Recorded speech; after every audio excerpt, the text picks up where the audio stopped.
यही की थी वो अंधे। तो सब बोला बताइए पंडित जी का लड़का बर्बाद हो गया, पॉलिटिक्स करेगा लगता है। पॉलिटिक्स काहे नहीं करेगा? लड़का किसी का हो इसलिए करेगा क्योंकि वो जिंदा है। जो जिंदा है उसको राजनीति में दखल देना ही चाहिए, और हम कलम लेके पॉलिटिक्स ही कर रहे हैं। क्योंकि मुट्ठी बांध के ताली बजा के चले जाइएगा और अगर समाज के बारे में रात को सोचिएगा नहीं तो हमारा भुगतना बेकार है।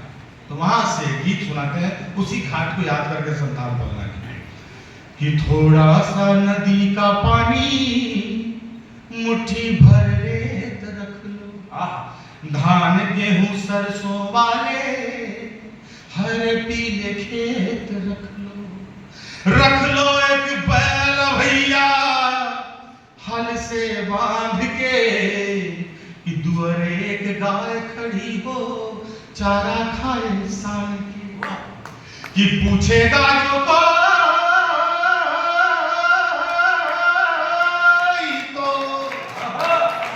पूछेगा जो कोई तो उसको बताएंगे, और आने वाली पीढ़ियों को चल के दिखाएंगे कि दुनिया ऐसी हुआ करती थी, दुनिया ऐसी हुआ करती थी। हमारे फूफा दिल्ली में एओ थे, एडमिनिस्ट्रेशन ऑफिसर नेशनल म्यूजियम में, नेशनल म्यूजियम जो है, तो वहाँ एओ थे। बोले चलो तुमको इतिहास दिखाते हैं। हमने फूफा बोले क्या इतिहास दिखाइएगा, मरा हुआ मूर्ति यहाँ जिंदा वर्तमान हाथ से फिसल के चले जा रहा है। हम जब भी ट्रैक्टर लगा हुआ देखते हैं तरह कितना तनाव में आ जाते हैं। हम अपने किसान को इलाके में बोलते थे 10 साल पहले की खीरा ककड़ी तरबूज नहीं उगेगा 10 साल के बाद। हमको कहता है बाबा पानी कहीं खत्म होता है, बालू कहीं खत्म होता है। वो लोग खेल रहा यही बोलता था। आज उसी नदी के मुंडेर पर बैठ के मरा हुआ भैंस के आगे बैठ के बोलता है बाबुआ सही बोली चलो, बालू कैसे खत्म हो गया जब झाड़ी उड़ा हुआ देखता है। मैं इसलिए कह रहा हूं कि कविता आपको सावधान नहीं करेगी, आपको सक्रिय भी करने का काम, सक्रिय अभ्यास का।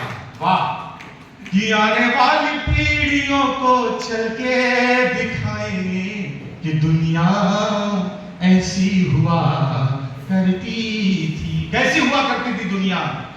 स्कूल के पीछे वाला अमरूद का पेड़ रख लो, पोखर के पीड़ खड़ा वो जामुन और बेर रख लो, एक दो तो बगिया रख लो, बगिया में फूल रे, कि भौरे और तितली जहां खेले मिले जुले रे।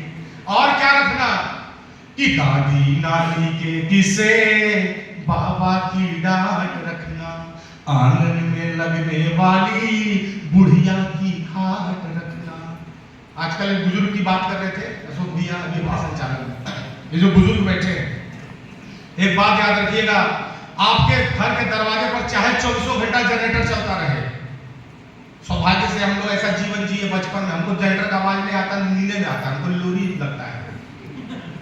अगर कोई हमारा कपार पर जनरेटर नहीं चला दे तो मुझे नींद नहीं आता है। हम अपने पापा को बोलते थे पापा ये जनरेटर की आवाज में मेरे भीतर का समाजवाद छटपटाने लगता है, क्योंकि यहाँ से आधा किलोमीटर दूर पर जब आदिवासी गांव शुरू हो जाता है पता नहीं लोग सो पा रहा हो नहीं सो पा रहा होगा, तो वो जनरेटर का जो आवाज है वहां से मैं आपको एक बात बताना चाहता हूँ। ये जो बुजुर्गियत की जो बात है, अगर आपके दरवाजे पर एक लालटेन झूलता हुआ और एक बूढ़ा चौकी पर बैठ के टोलता हुआ नहीं है तो आप कंगाल हैं, क्योंकि जवानी जंजाल भरे अंधेरे कमरे का नाम है और बुढ़ापा उसमें वही रोशनदान है जिससे रोशनी आती है, तब जवानी को रास्ता मिलता है। इसलिए बुढ़ापा घर में बचा के रखना, किसी भी तरह से कुछ बचा के रखना, वरना तो रस के कमर तो लोग मिलते रहेगा। अच्छा जब प्यार का गीत हो रहा था तो इस तरह से आप लोग उछल जैसे जैसे ढोसवा वाला तावा पर पानी मारने वाला छल से उछलता है, छल से उछलता है। कितना प्यार करोगे यार, इतना प्यार बचा हुआ है, ये बहुत अच्छी बात है। हाँ वहां से कि दादी नानी के किस्से बाबा की डांट रखना, आंगन में लगने वाली बुढ़िया की खाट रखना, रख देना ताखे पर आधी बीड़ी की निशानी रे, जिसे पी के नानी सुनाती परियों की कहानी रे।